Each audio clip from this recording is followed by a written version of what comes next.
Point అందరికీ రీసెంట్గా రాహుల్ గాంధీ గారు ఒక ప్రెస్ మీట్ అయితే నిర్వహించడం జరిగింది. మనందరికీ తెలుసు రాహుల్ గాంధీ గారు కొన్ని రోజుల క్రితం ఆయన కొన్ని కీలకమైన ఆరోపణలు చేశారు ఎలక్షన్ కమిషన్ మీద. నా దగ్గర అణుబాంబు లాంటి ఆధారాలు ఉన్నాయి, ఎలక్షన్ కమిషన్ ఎలా బీజేపీకి సహకరిస్తుందో అన్నట్లుగా ఆయన చాలా గట్టిగా చెప్పారు. అన్నట్లుగానే ఇవాళ ఒక ప్రెస్ మీట్ పెట్టి ఏదైతే ఎలక్షన్ కమిషన్ ఏ రకంగా బీజేపీకి సహకరిస్తుంది, ప్రతిపక్షాలని తొక్కివేస్తుంది అనే ఆధారాలను అయితే ఇవాళ రాహుల్ గాంధీ గారు మీడియా ముందు ఆయన ఎక్స్ప్లెయిన్ చేయడం జరిగింది. ముఖ్యంగా రాహుల్ గాంధీ ఆరోపిస్తుంది ఏంటి అంటే, ముఖ్యంగా బీజేపీ పార్టీ ఈసీ కలిసి దొంగ ఓట్లను సృష్టిస్తున్నారనమాట. అంటే ఒక నియోజకవర్గంలో దాదాపు ఒక 10,000 మంది దొంగ ఓట్లను సృష్టించి ఆ 10,000 మందితో రకరకాల బూతుల్లో ఓట్లు వేయడం ద్వారా ఆ నియోజకవర్గం బీజేపీ గెలుచుకునేలాగా ప్లాన్ చేస్తున్నారు అన్నట్లుగా రాహుల్ గాంధీ గారు ఆరోపణలు అయితే చేయడం జరిగింది. ఆరోపణలకు తగ్గట్టు ఆయన ఏదైతే ఇక్కడ చూశారు కదా, ఇక్కడ ఒకే వ్యక్తికి 4 ప్లేసుల్లో ఒకే వ్యక్తికి 4 చోట్ల 4 పోలింగ్ బూతుల్లో ఓట్లు ఉన్నాయన్నమాట. ఒకే నియోజకవర్గంలో ఒక వ్యక్తికి 4 పోలింగ్ బూతుల్లో ఓట్లు ఉన్నాయన్నమాట. అయితే ఈ రకంగా దాదాపు ఒక 10,000 మంది, 1,00,000 మంది, 50,000 మంది ఒక నియోజకవర్గంలో ఉంటే వాళ్ళు రకరకాల పోలింగ్ బూతుల్లో ఓట్లు వేయటం ద్వారా ఆ నియోజకవర్గం బీజేపీ గెలుచుకోవడానికి అవకాశం అయింది. దానివల్లే మేము కర్ణాటకలో దాదాపు 8 సీట్లు కోల్పోవాల్సి, అంటే 8 పార్లమెంటు సీట్లు కోల్పోవాల్సి వచ్చింది. ఇలా ఫేక్ ఓట్లను సృష్టించడం ద్వారా ఏదైతే ఈసీ బీజేపీకి సహకరిస్తుంది అన్నట్లుగా ఆయన కొన్ని కీలకమైన ఆధారాలతో ఏదైతే ఈ ఆరోపణలు అయితే చేయడం జరిగింది. అలాగే ఒక సింగిల్ బెడ్రూమ్లో దాదాపు 40 నుంచి 80 ఓట్లు ఉన్నాయి. అలాగే సాయంత్రం 5 దాటిన తర్వాత పోలింగ్ శాతం విపరీతంగా పెరుగుతుంది. అంటే పోలింగ్ బూతుల దగ్గర క్యూ లేకపోయినా కానీ 5 తర్వాత చూసుకుంటే విపరీతంగా పోలింగ్ పెరుగుతుంది. దానికి సంబంధించిన సీసీ కెమెరాలను అడుగుతుంటే ఈసీ మాత్రం ఇవ్వట్లేదు. ఇది రకంగా ఖచ్చితంగా ఇదంతా ఈసీ బీజేపీని గెలిపించేందుకు చాలా కుట్రపూరితంగా ప్రతిపక్షాలను అణచివేసేందుకు ప్రయత్నాలు చేస్తుంది అన్నట్లుగా రాహుల్ గాంధీ గారు ఆరోపించడం జరిగింది. అన్ని ఎన్నికల్లో మనం చూసుకున్నట్లయితే మహారాష్ట్ర ఎన్నికల్లో కానీ, హర్యానా ఎన్నికల్లో కానీ, ఏపీ ఎన్నికల్లో కానీ ఇక్కడ అన్ని ఎన్నికల్లో సర్వేలు చెప్పిన వాటికి విరుద్ధంగా వచ్చినాయి అన్నమాట. మనం ఏపీలో చూసుకుంటే టీడీపీకి అంటే కూటమికి జగన్మోహన్ రెడ్డి గారికి పోటాపోటీ ఉంటుంది, ఎవరు గెలిచినా కానీ చాలా తక్కువ మార్జిన్తో గెలుస్తారు అని చెప్పేసి సర్వేలన్నీ కూడా చెప్పినాయి అనమాట.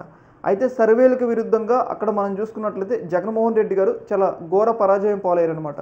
ఎవరు కూడా జగన్మోహన్ రెడ్డి గారు కేవలం 11 సీట్లకి పరిమితం అవుతారని అనుకోవాలి. అంటే అంచనాలకు విరుద్ధమైన ఫలితాలు అనమాట. అలాగే హర్యానాలో, ఏపీలో ఉన్న కొంతమంది టీడీపీ గెలుస్తుందని చెప్పారులే కానీ హర్యానాలో చూసుకుంటే మాత్రం హర్యానాలో దాదాపు అన్ని సర్వేలు ఏ సర్వే ఇచ్చినా కానీ అక్కడ ఖచ్చితంగా కాంగ్రెస్ ఈసారి ఖచ్చితంగా గెలుస్తుంది అని చెప్పేసి అందరూ అన్ని సర్వేలు చెప్పినాయి అనమాట. అయితే సర్వేలకు విరుద్ధంగా అక్కడ బీజేపీ పార్టీ గెలవడం జరిగింది.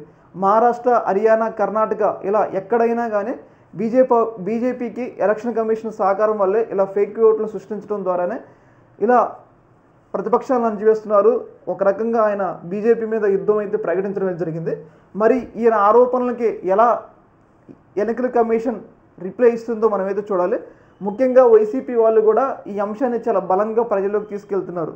ఎందుకు అంటే మనం చూసుకున్నట్లయితే ఎన్నడూ ముక్కు తెలియని వాళ్ళు, ఇప్పుడు కేతిరెడ్డి ధర్మవరం నియోజకవర్గంలో కేతిరెడ్డి అంటే తెలియని వాళ్ళు లేరు. కానీ కేతిరెడ్డికి వ్యతిరేకంగా ఏదైతే బీజేపీకి సంబంధించిన ఒక వ్యక్తిని తీసుకొచ్చి అక్కడ నిలబెడితే కేవలం 15 రోజుల్లోనే ఆయనకి 8,000 మెజారిటీ వచ్చిందనమాట. అయితే ఇలాంటి వాటన్నిటిని కూడా చూసుకుంటే ఏపీలో కూడా ఏదో జరిగింది అని చెప్పేసి వైసీపీ ఎప్పటి నుంచో ఏదో ఎన్నికల్లో ఓడిపోయినప్పటి నుంచి కూడా ఆరోపణలు అయితే చేస్తూ ఉన్నారు.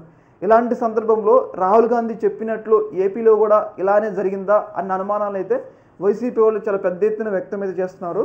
ఏదేమైనా కానీ ఈ యొక్క ఇష్యూ అనేది ఇప్పుడు దేశవ్యాప్తంగా ఒక పెద్ద చర్చనీయాంశంగా మారింది. ఎందుకంటే ప్రజలు తమ ఎవరికి వేటేసినామో ఆ ఓటు వేరే వాళ్ళకి వెళ్తే దానికి వాల్యూ ఉండదు కాబట్టి, అది ప్రజాస్వామ్య కూని కిందకి వస్తుంది కాబట్టి, ప్రజాస్వామ్యాన్ని ధ్వంసం చేసిన పరిస్థితులు ఏర్పడతాయి కాబట్టి ఈ యొక్క అంశం మీద ఈసీ చాలా నిష్పక్షపాతంగా రిప్లై ఇవ్వాలి. అలాగే ఏమైనా తప్పులు జరుగుతుంటే వాటన్నిటిని కూడా సరిదిద్దుకోవాలని చెప్పేసి ప్రతి ఒక్కళ్ళు కూడా అభిప్రాయపడుతున్నారు.